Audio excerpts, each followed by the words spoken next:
AP డిఎస్సికి సంబంధించిన latest update చూసుకున్నట్లయితే మనకి ఈరోజు అప్డేటెడ్ న్యూస్లో ప్రతి న్యూస్ ఛానల్లో కూడాను ప్రచురించడం జరిగిందండి.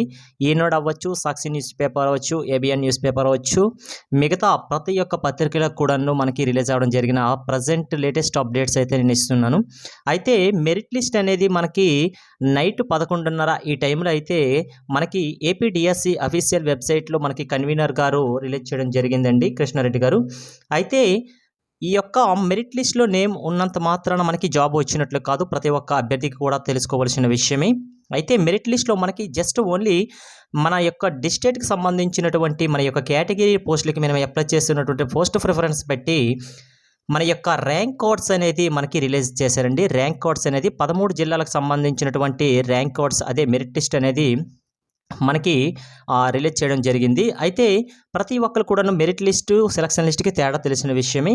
అయితే మన యొక్క ర్యాంక్ ఎంతుంది, దాని ప్రకారం కట్ ఆఫ్స్ అనేది మనకి మన డిస్ట్రిక్ట్ డిఈఓస్ వాళ్ళు చూడడం జరుగుతుంది. అట్ ద సేమ్ టైం మనకి దీనికి సంబంధించిన సెలక్షన్ లిస్ట్ అనేది మనకి మ్యాక్సిమం ఈరోజు నైట్ కల్లా కూడా ఎవరెవరైతే సెలెక్ట్ అయ్యారనే విషయం అయితే మనకి తెలిసే అవకాశాలు ఎక్కువ ఉంటాయి. అయితే మనకి సోమవారం నుంచి డాక్యుమెంట్ వెరిఫికేషన్కి సంబంధించినటువంటి ప్రాసెస్ అనేది స్టార్ట్ అవ్వచ్చు అనే ఒక ఇన్ఫర్మేషన్ ఉంది. అయితే దాని గురించి అయితే ప్రస్తుతానికైతే ఎటువంటి సమాచారం అయితే అఫీషియల్ వెబ్సైట్లో లేదు డాక్యుమెంట్ వెరిఫికేషన్కి సంబంధించినటువంటి. అయితే మెరిట్ లిస్ట్ అనేది ఆల్రెడీ రిలీజ్ అయిపోయిందండి. మీ యొక్క స్కోర్ కోడ్స్ అనేది చాలామంది చెక్ చేసుకున్నారు. కొందరికి మీ యొక్క లాగిన్ ఐడిలో మీరు చెక్ చేసేసుకోండి.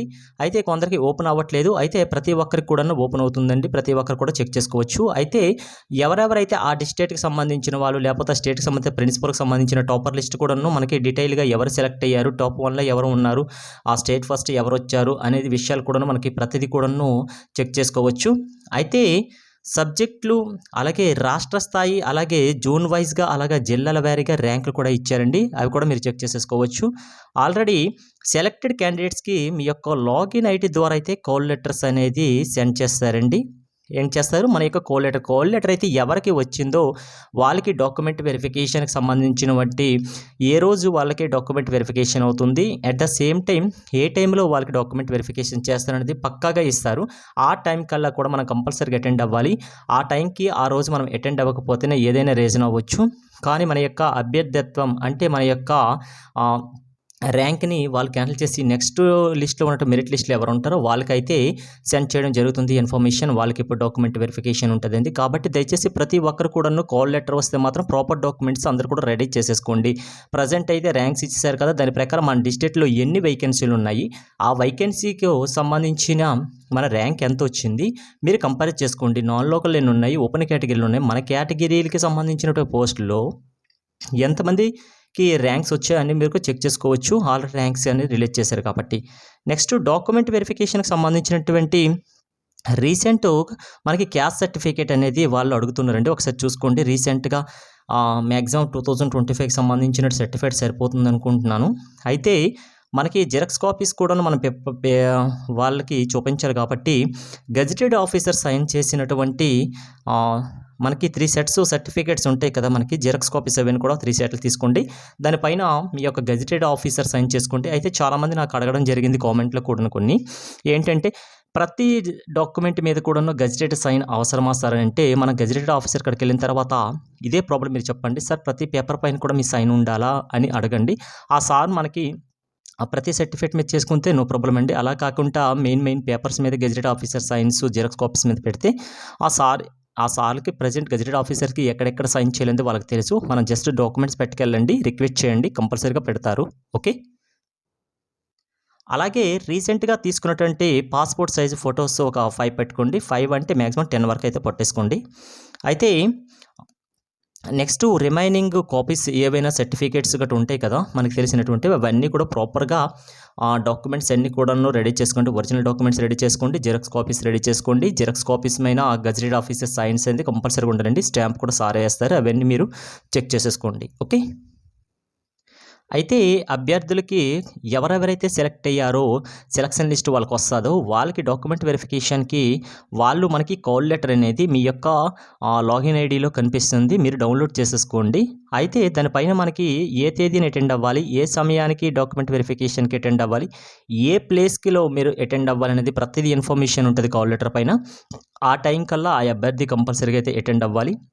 అయితే దీనికి ముందులే డాక్యుమెంట్ వెరిఫికేషన్కి ముందులే ఎవరెవరైతే సెలెక్ట్ అయ్యారో మనకి కాల్ లెటర్ వస్తుంది కదా, వాళ్ళైతే మాత్రం కంపల్సరీగా డాక్యుమెంట్ వెరిఫికేషన్కి ముందే మీ యొక్క ఒరిజినల్ డాక్యుమెంట్స్ అన్నీ కూడాను కంపల్సరీగా అయితే వాళ్ళు ఇచ్చిన మెయిల్కి కానీ వాళ్ళు ఇచ్చిన ఏదైనా దేనికైతే వాళ్ళు మెయిల్ చేయమంటారో ఆ మెయిల్కి కంపల్సరీగా సర్టిఫికేట్స్ అన్నీ కూడాను వాళ్ళకి మనం అప్లోడ్ చేయాలి. డాక్యుమెంట్ వెరిఫికేషన్కి ముందు ఎవరు సెలెక్ట్ అయిన క్యాండిడేట్స్ లాగిన్ ఐడీలో కాల్ లెటర్ వస్తుందో వాళ్ళందరూ కూడా వాళ్ళ స్పెసిఫిక్ ఒక టైం ఇస్తారు. ఆ టైం కల్లా డాక్యుమెంట్ వెరిఫికేషన్కి ముందులే మీరు కంపల్సరీగా డాక్యుమెంట్స్ అన్ని కూడా అప్లోడ్ చేయాలి ఒరిజినల్వి. అయితే మీకు కేటాయించిన తేదీ కానీ సమయానికి కానీ ఏదో సమ్ రీజన్స్ ఉండి అటెండ్ అవ్వకపోతే కంపల్సరీగా అర్హత కోల్పోతారు, వాళ్ళ అర్హత లేకపోతారు. దీంతో పాటు ప్రాపర్ డాక్యుమెంట్స్ కూడాను ఒకవేళ డాక్యుమెంట్ వెరిఫికేషన్ టైంలో పట్టుకొని వెళ్ళకపోతే మీ యొక్క అభ్యర్థిత్వం అనేది క్యాన్సిల్ చేస్తారు. నెక్స్ట్ ఎవరైతే మెరిట్లో ఉంటారో వాళ్ళకనేది ప్రాధాన్యత ఇస్తారు. గుర్తుపెట్టుకోండి, సెలక్షన్ లిస్ట్లో నేమ్ ఉన్న వాళ్ళు కూడా ఎవరు కూడా ఛాన్స్ వదులుకోరు 100%. అయితే ఏవో సమ్ రీజన్స్ కొందరైతే ఇప్పుడు పాపం ప్రెగ్నెంట్ లేడీస్ ఉండొచ్చు, లేకపోతే పక్క స్టేట్లో ఉన్న వాళ్ళు అవ్వచ్చు. మీరు డిఎస్సి వెరిఫికేషన్ మీ యొక్క డిఎస్సి మెరిట్ లిస్ట్లో మీ నేమ్ ఉంటే దయచేసి మీరు మ్యాక్సిమం 2 డేస్లో మీరు ఏదైనా పక్క స్టేట్లో ఉంటే ఒకవేళ మీకు జాబ్ వచ్చేసిందని కన్ఫర్మ్ అయిపోతే మీరు వచ్చేసి మీ డాక్యుమెంట్ వెరిఫికేషన్కి ప్రాపర్ డాక్యుమెంట్స్ అన్నీ కూడా రెడీ చేసేసుకోండి. అయితే ఉమెన్స్ విషయంలో వస్తే కొందరైతే ప్రజెంట్ అయితే ఆపరేషన్ డెలివరీ అయిన వాళ్ళు ఉంటారు, బెడ్ పైన ఉంటారు. వాళ్ళ గురించి అయితే ప్రస్తుతానికైతే ఎటువంటి ఇన్ఫర్మేషన్ లేదండి. అయితే గవర్నమెంట్ వాళ్ళకి సంబంధించినటువంటి ఏదైనా పాజిటివ్గా ఆలోచిస్తుంది అనేసి మాత్రం అనుకుంటున్నాను. అయితే దీనికి సంబంధించిన ఇన్ఫర్మేషన్ అయితే క్లారిటీగా లేదు. నెక్స్ట్ డాక్యుమెంట్ వెరిఫికేషన్కి సంబంధించినటువంటి 50 మందికి ఒక బృందం ఉందండి. అంతే 50 మందిల అభ్యర్థుల యొక్క డాక్యుమెంట్ వెరిఫికేషన్కి ఒక బృందము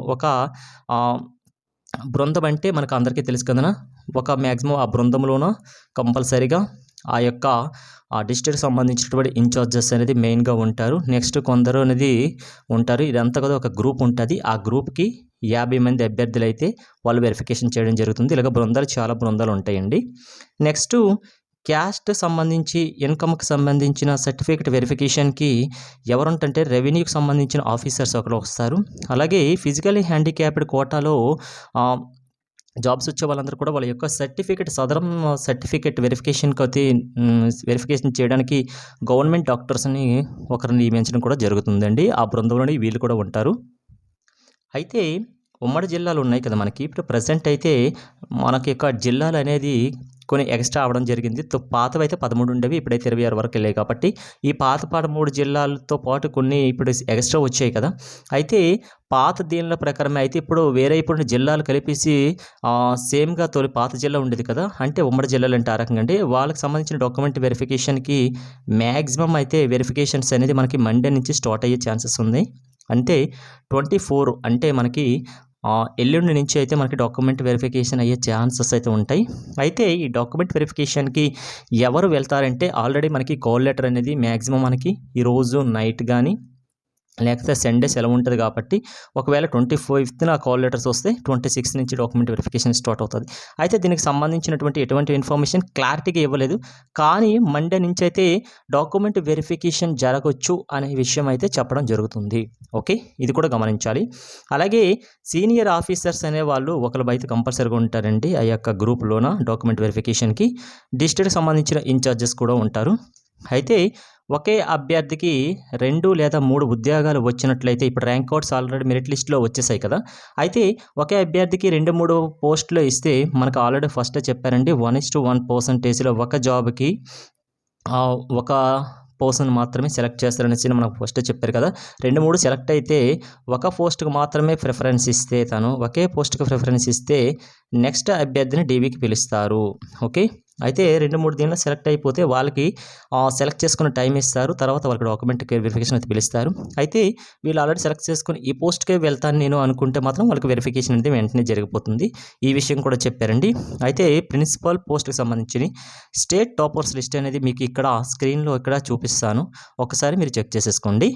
నెక్స్ట్ మీ యొక్క లాగిన్ ఐడి ద్వారా మాత్రమే కాల్ లెటర్స్ అనేది డౌన్లోడ్ చేసుకోవాలి.